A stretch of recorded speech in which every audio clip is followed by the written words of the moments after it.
بسم اللہ الرحمن الرحیم۔ السلام علیکم ورحمۃ اللہ وبرکاتہ۔ ناظرین، بنی اسرائیل کے لوگ تاریخ کے ظالم و سرکش ترین لوگ تھے۔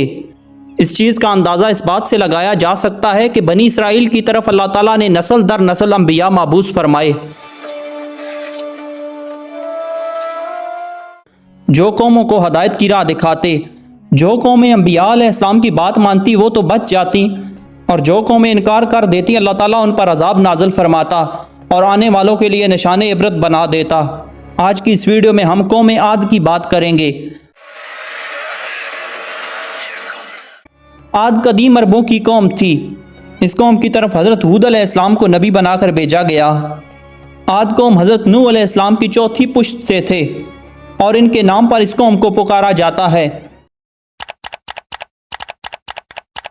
مشہور روایات کے مطابق قوم عاد کو ایک عظیم آندھی سے تباہ کیا گیا۔ عاد بہت مالدار قوم تھی اور ان کی عمریں بہت طویل تھی اور جسامت میں انتہائی قوی تھے۔ اس قوم کے افراد بہت سرکش اور ظالم ہو گئے تھے۔ اللہ تعالیٰ نے حضرت ہود علیہ السلام کو اس قوم کی ہدایت کے لیے بھیجا۔ حضرت ہود علیہ السلام نے قوم عاد کو برے کاموں اور بت پرستی سے منع کیا، مگر وہ قوم نہ مانی بلکہ الٹا آپ کو جھوٹا کہہ ڈالا۔ جب اس قوم کے ظلم حد سے بڑھنے لگے تو اللہ تعالیٰ نے اس قوم کو قحط میں مبتلا کر دیا اور تمام کنویں اور چشمے خشک ہو گئے اور بارش بھی نہیں ہوئی۔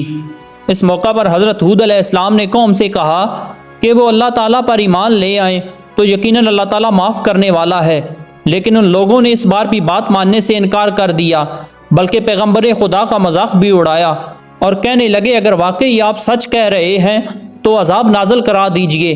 حضرت ہود علیہ السلام نے قوم عاد کے افراد کے جواب میں کہا ٹھیک ہے، تم لوگ عذاب کے منتظر رہو، جلد ہی نازل ہونے والا ہے۔ ایک دن قوم عاد کے لوگوں نے دیکھا کہ آسمان پر کالے اور گہرے بادل چھائے ہوئے ہیں۔ وہ یہ سمجھے کہ شاید بارش ہونے والی ہے۔ حضرت ہود علیہ السلام نے ان کو خبردار کیا اور کہا یہ طوفان عذاب خداوندی کی نشانی ہے۔ اس کے بعد اچانک تیز آندھی چلی اور اس نے تمام چیزوں کو جڑ سے اکھاڑ پھینکا اور سب چیزیں تباہ و برباد ہو گئیں۔ انسان، حیوان، چوپائے، گھر اور درخت سب نابود ہو گئے۔ تیز آندھی 8 دنوں اور 7 راتوں تک چلتی رہی اور قوم عاد کو بری طرح برباد کر دیا۔ اس درمیان حضرت ہود علیہ السلام نے ان لوگوں کو جو اللہ تعالیٰ پر ایمان لے آئے تھے ایک چھوٹی سی دیوار کی آڑ میں اکٹھا کر لیا۔ تیز آندھی جب اس دیوار سے ٹکراتی تو وہ خوشگوار ہوا کے جھونکوں میں تبدیل ہو جاتی۔ جب عذاب ختم ہو گیا اور قوم عاد نیز تو نابود ہو گئی تو حضرت ہود علیہ السلام اپنے مومن ساتھیوں کے ہمراہ حضرموت گئے اور تریم نام کے شہر کے قریب رہائش پذیر ہو گئے اور پھر اپنی حیات کے آخری لمحے تک کسی جگہ مقیم رہے۔ قرآن مجید کے مطابق یہ قوم دنیا اور آخرت دونوں میں اللہ تعالیٰ کی رحمت سے دور اور محروم ہے۔